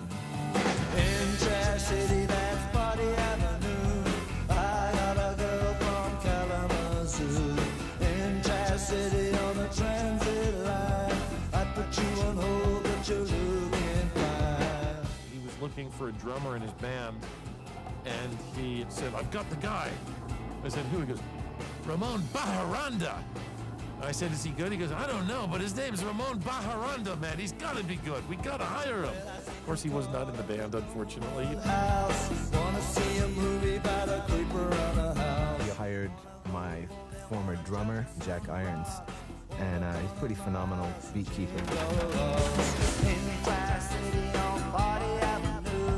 I thought that was pretty amazing because at the time Jack was in a mental institution, and so Joe was like, oh, that's okay. We'll get him a ride to and fro every day, and he'll come into the studio and he'll have a job and we'll make this record.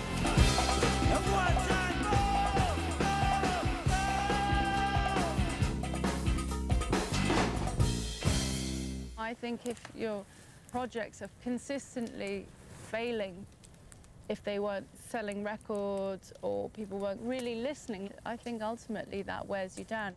I'm still signed to Epic from the Clash days. Mm-hmm. You have no great desire to do a record for him? For Epic? Yeah. Well, I expect sometime in the last 4 years someone would ring me up and heaven me, but nobody ever did. He was quite depressed. He was not happy. I mean, the whole process of Earthquake Weather, in retrospect, I see it as he had masterminded his own death at Epic, Just fucking release me once and for all. I mean, I'm gonna take a $500,000 budget and make a $500,000 art record. And they hated it.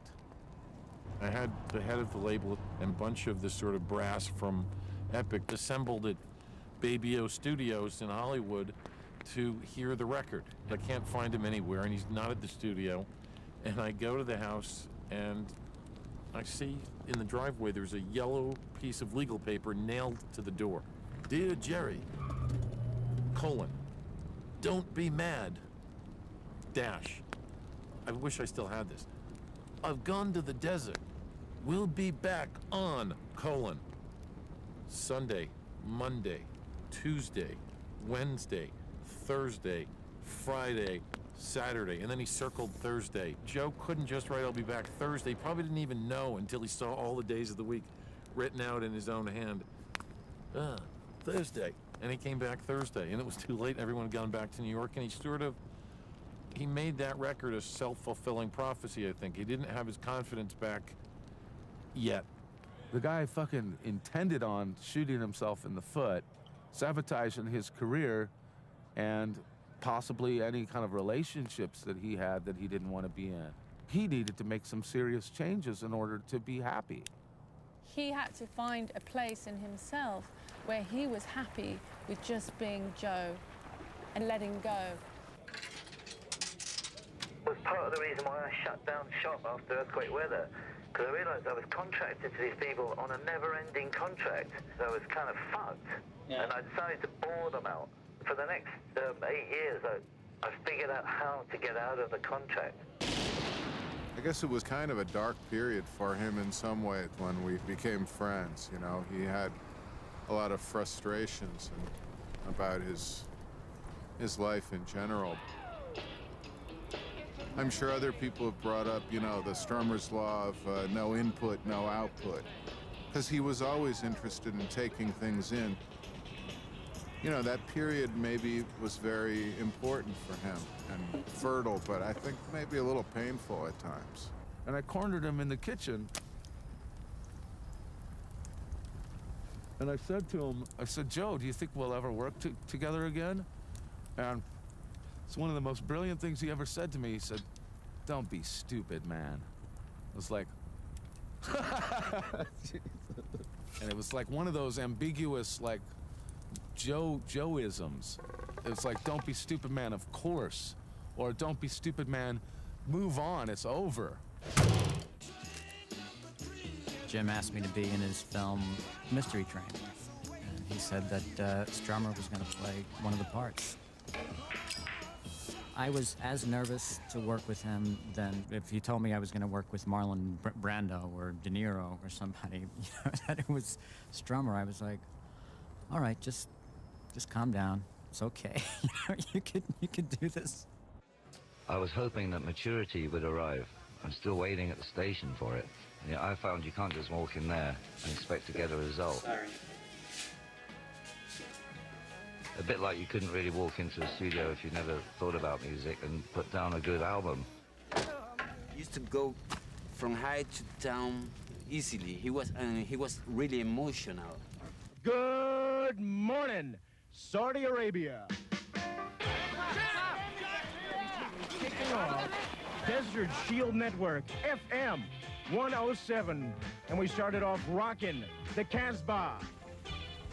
I saw him crying because he saw in the news a bomb, an American bomb, prepared to be thrown in Iraq, was reaching Rock the Casbah.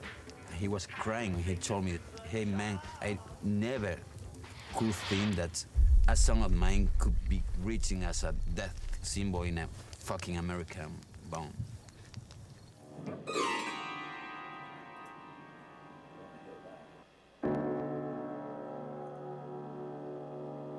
I used to call him Chief Thundercloud. He was in a very dark space.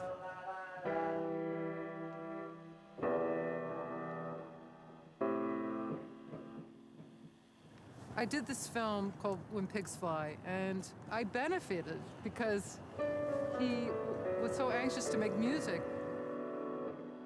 Way down in a working town, where the boys you might find some happy and some sad, but some drunk all around. If the breeze is blowing in from home, the door is shaking in the wind. Now that's when the boys will sing to the rose of Erin. He hadn't been in the studio for a very long time. And he kind of went nuts, and he gave me 9 hours of music in 4 days.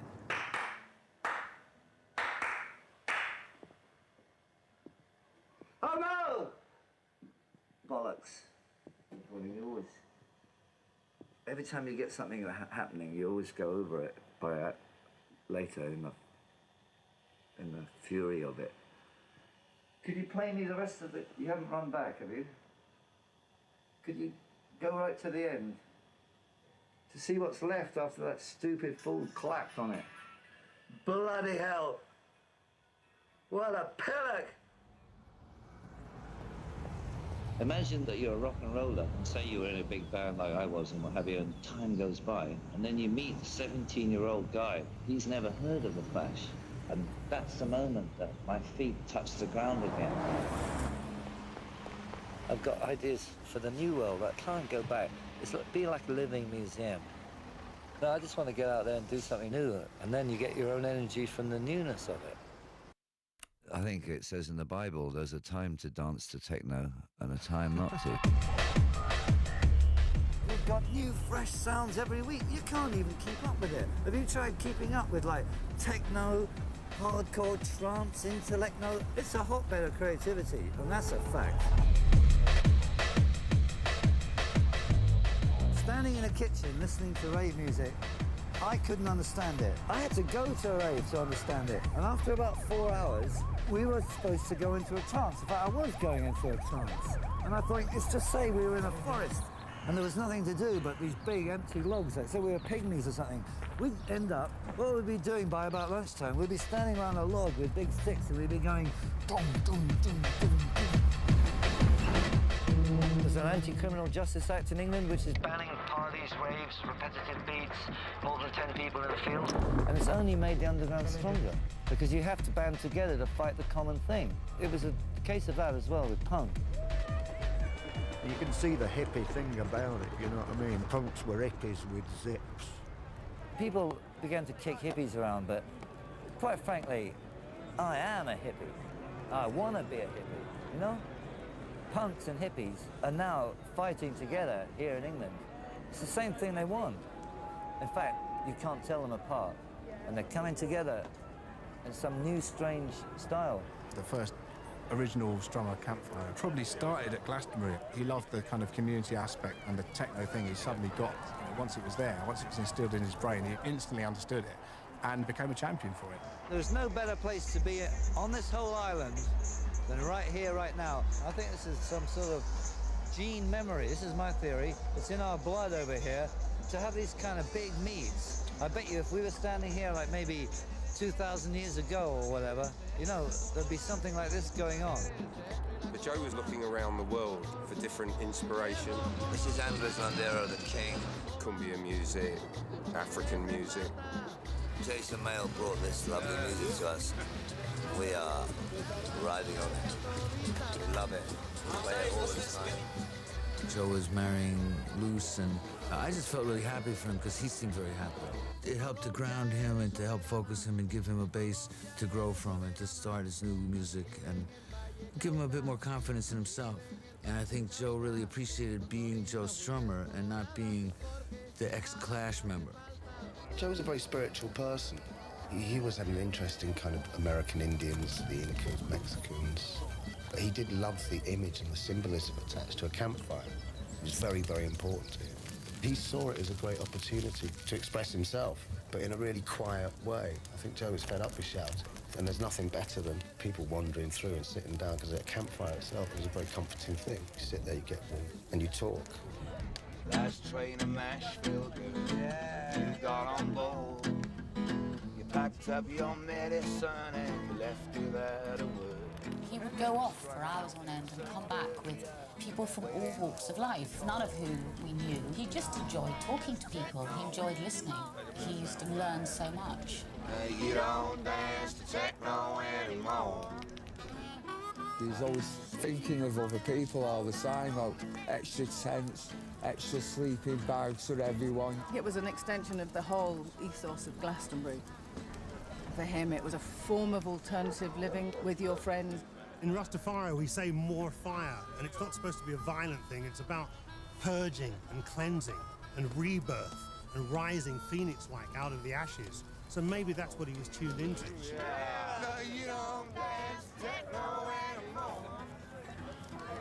He had a lot to teach about life in general and like the sort of the real world, not the perfect world. Well, Joe's campfire was utopian. It was re-exploring the rules, re-exploring how you can make music, and it's like going back to the Druids. Yet the experience was pushing the envelope, trying to find something new. Well, we hadn't seen each other for nearly 25 years, and Joe bumped into my daughter, and he gave her a note, and it just said, "Nothing's changed. We're all old hippies at heart. Come and have a campfire." Campfires opened up the idea to Joe that he could form another band. It didn't have to be Clash-type music, that it could be an amalgamation of everything that he listened to. It gave him the confidence to think, hey, maybe I can find like-minded people to play with me. Joe challenged you and he provoked you. In fact, the last time I saw Joe, I had an argument with him because he was trying to tell me not to stop smoking. If you took cigarettes away from the 20th century, we wouldn't have any of the writers you go on about or anybody worships. This would not exist, and I want this acknowledged. In fact, I think non-smokers should be barred from buying any product that a smoker created. We spent a long time trying to get Joe back on the road. We're talking about 2 years here. I mean, it started off, we were trying to get him to reform the Clash, but he was really adamant that he wouldn't, that he would not go back out on the road again. If that was no toe tapper or no body shaker, boy, you need to see the Undertaker. That was Andres Landero, El Rey del Accordion. I had my daughter on my shoulders. I said, "What's going on?" And she said, "Ooh, Dad, there's a naked man dancing on the stage." So I said, "Let me see." So I threw her on the ground and stood on her recumbent body so I could see. And this is my first glimpse of Anthony again.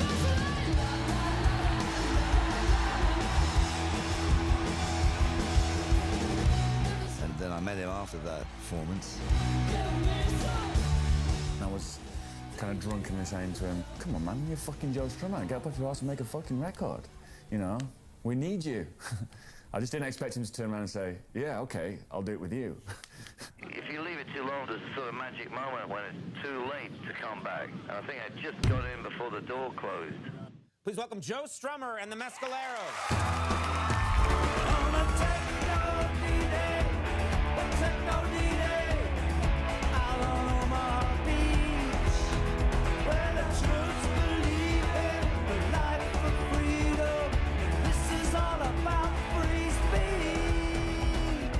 He hadn't been on the road for a long, long time. Put a few pounds on. You could see he was knackered after 3 tunes because he hadn't paced himself. He was giving it all, you know what I mean? And he was just sweating, but nobody cared. It was Joe. We got to fight for your crowd. Excuse me, girls. I'm trying to promote a rock and roll show tonight. Rock and roll. When you hustle, you got to have a hard shell. Like Captain Beefheart said, one cold vibe won't stop this here boogie. I'll leave you with the flyer in case you fancy going. Okay. It's the hippest place in town tonight. Ray! We're building. When I got back on the road, my expectations was zero, zilch. Because I don't like to be disappointed, so I keep my expectations at a bare minimum. It was constantly about reinvention. Tonight goes a power cut, city of madness, conversation died, most of us sort of Yeah, he loved it. He loved it. He absolutely loved it. He loved the whole deal, just as a beginning chapter of a new period in his life. Sorted out the east shore, but left to shout out, tell me a little more. Songs songs don't tend to come to you, I think, if there's no outlet for them. Because I couldn't get any records out, the songs would occasionally come, but I knew that as soon as we had a contract, the floodgates would open. I got reams of lyrics, carrier bags full of twisted napkins with insane things written on them. When you get a great idea for a lyric, just push people out of the way, throw yourself on the floor and write it down, because it only makes sense in the moment. He would always just walk around the studio and he had an A4 sheet of paper and a pen, and he'd just write reams and reams of lyrics. And it went on for a few hours, and then about midnight or whatever, he went, okay, I've got a song. And he'd just written a song about his walk from Wilson to Cricklewood. And during that time, I was fiddling around with this little tune. I wasn't thinking for a second that Joe was going to go, yeah, that's good. I was just messing around. There was Joe Strummer and there was John Graham Mellor. He talks about his children in that song. Go on, don't skip, do 1, 2, 3, action. Maybe that night I wrote a song with John Mellor. What about my baby's grown? What about going home? What about what's done is done? We're alive, that's the one. From Wilston to Cricklewood. I feel like pinching myself sometimes. We actually got a record, you're traveling, you're going around, you're in countries, you're talking to people, you're playing shows. It's such a change from 10 years in the wilderness. Yeah, it feels great. I'm having Christmas every day. Now here's Joe Strummer! You know, when the Clash were on tour and we lost the beat, Chef would be like at the side of the stage going, "Don't forget, pump your loins, children." You know, that was like his motto or something. It's a rockin' world, make no mistake about it. It's a shocking world, could be what's so great about it. It's a rockin' world. What the hell is this? Whenever we hung out, all of us brought sunglasses when Joe called saying, "We're going out," you know, because you knew you'd be up at dawn somewhere with Joe. You would get a message like, "I'm coming into town," and you would take your vitamins and get your rest. And if Joe could find a piano, he would play Junko Partner. Like it's, you know, 5 o'clock in the morning and we're all singing to Junko Partner in some ground floor apartment in the East Village. Slowly but surely, my drug addiction became much more severe. He's seen that movie. He knows how that movie ends. So there's only one thing to do, and that's cut that guy loose. I was staying in Portsmouth at the time. I hadn't seen Joe for a few years, and I saw him in the bar, and he kind of looks like me and goes, "Have you got an instrument with you?" I just said to him, "Where's your violin?" He said, "In the car." I said, "Go and get it."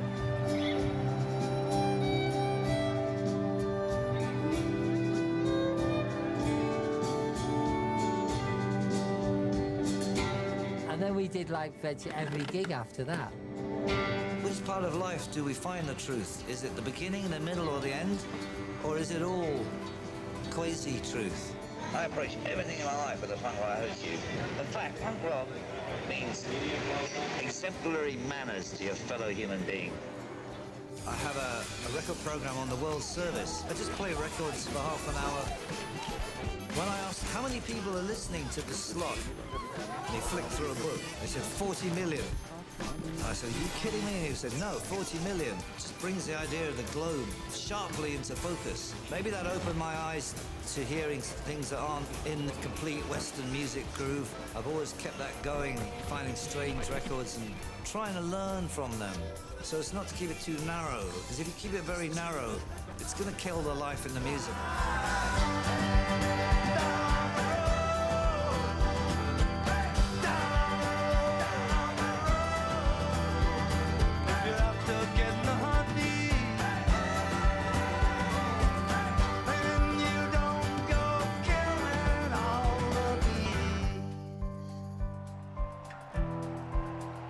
Summertime sun. I saw Joe play it with the Mescaleros quite a bit. I remember it being just blissful. There wasn't anywhere else on the planet I could conceivably want to be.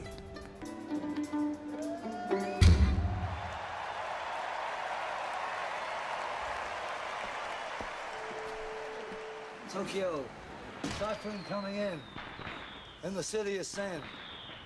Oh. I love you.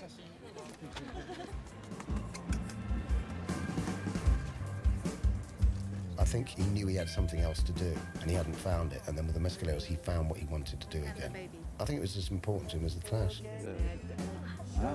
I don't have any message except don't forget you're alive, because sometimes when you walk around the city or when you yourself are in a bad mood, you can think, hey, wait a minute, we're alive. You know, we don't know what the next second will bring.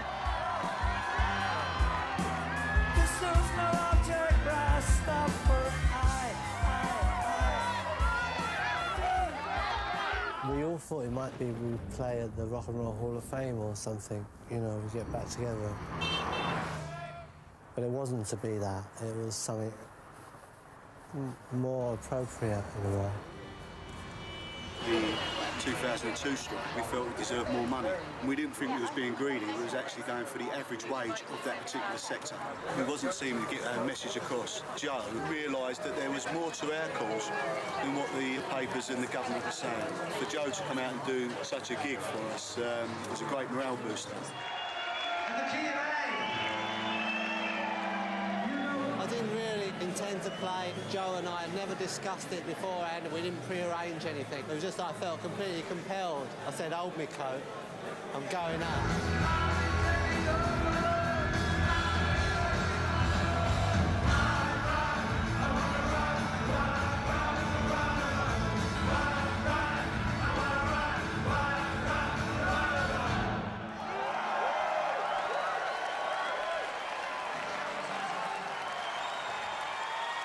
That was actually the first time that Mick and Joe had appeared on stage together since the breakup of the Clash.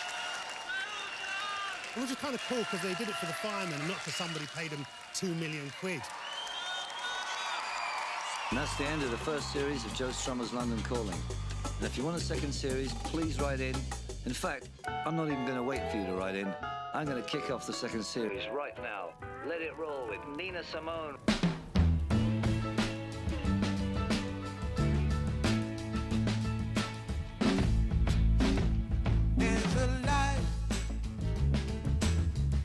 Certain kind of light it's never shone on me.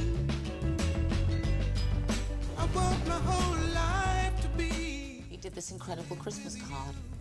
They were a series of islands with campfires on them and people heading towards them, drawn by the campfires in little boats.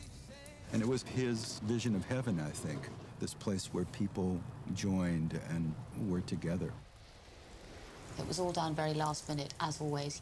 I think I posted them on December the 21st. So a lot of people received them the day he died. He was a genuinely happy man. There was no pressure, so there was just joy in what he was doing.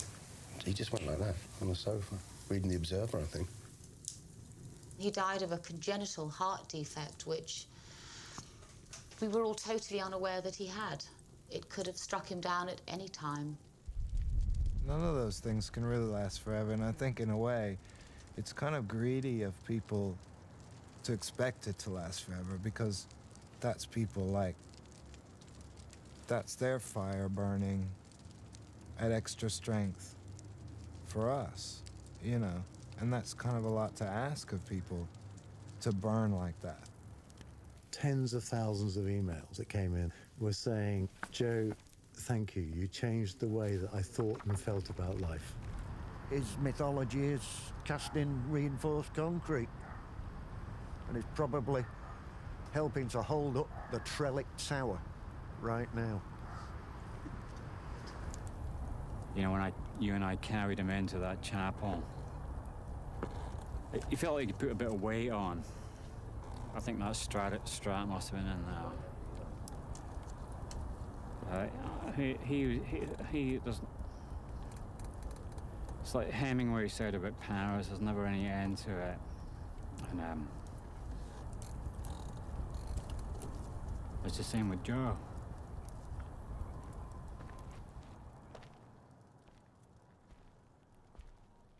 And so now I'd like to say, people can change anything they want to.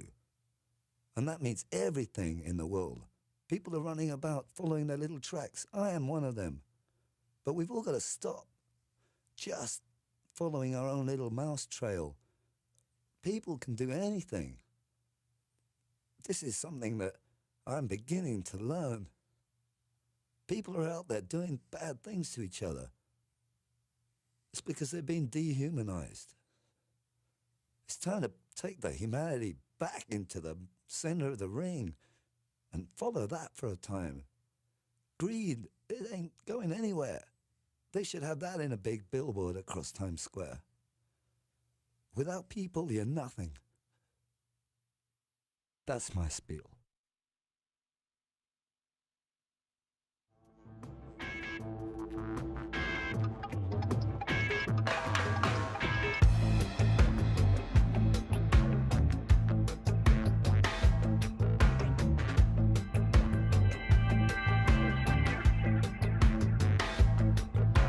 Once I got to the mountaintop, tell you what I could see.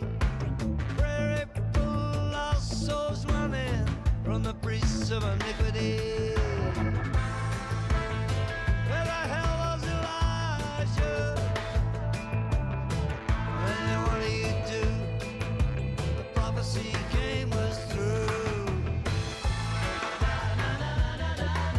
We gotta take the walls of Jericho. Put your lips together and blow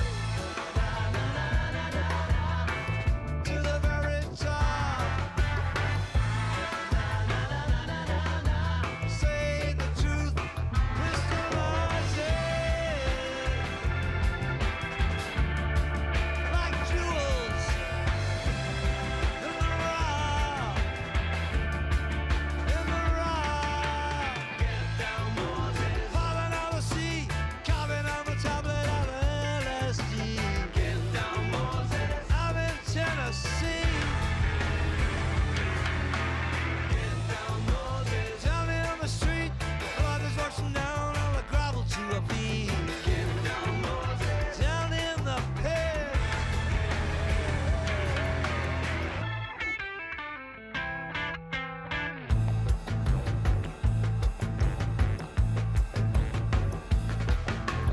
Lying in a dream, across the battlefield, crashing on a downtown strip. Looking in the eyes of the diamonds and the spies in the hip. Who's sponsoring the crack ghetto? Who's lecturing? Who's in the know and in the down now? We better take the walls of Jericho. Put your lips together and blow. Going to the very top, where the truth crystallizes like jewels in the rock.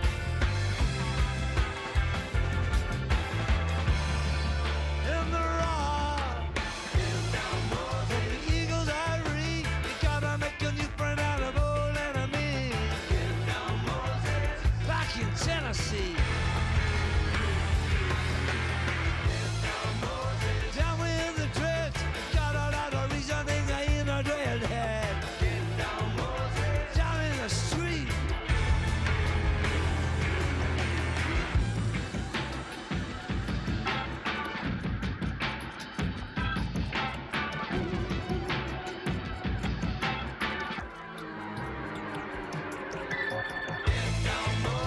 We need to eat, we gotta chew it over with our wisdom teeth.